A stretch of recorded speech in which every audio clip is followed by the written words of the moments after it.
starting with MP Morantz for those 3 to 4 minutes. Thank you, Mr. Chair.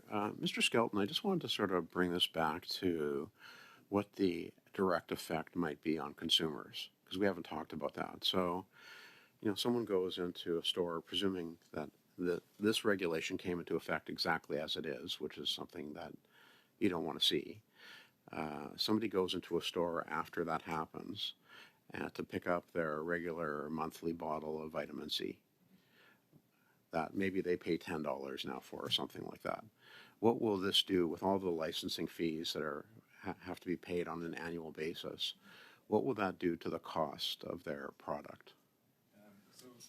Not particular to C69, but in a similar vein of an unchecked ministerial power, that's what we're seeing on cost recovery. And I think what I'd comment on is through our analysis, what we've seen on the impact of several of these regulatory and legislative updates is at minimum 1 in 5 of these Canadian brands are looking to exit the country. So it's going to reduce the number of Canadian produced and Canadian regulated products that are available.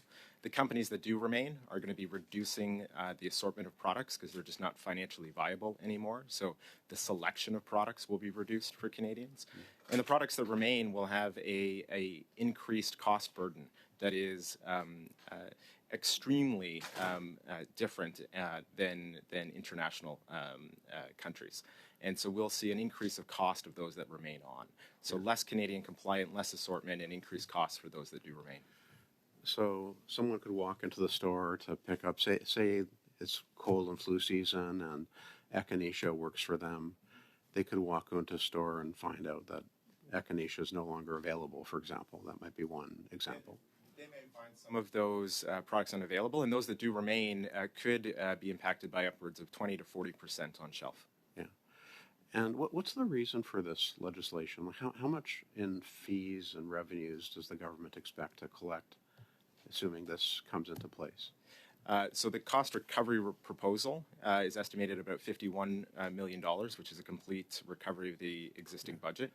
And that's what the cost recovery plan has been based on. So, I mean, this year, the entire federal budget has just reached $500 billion for the first time.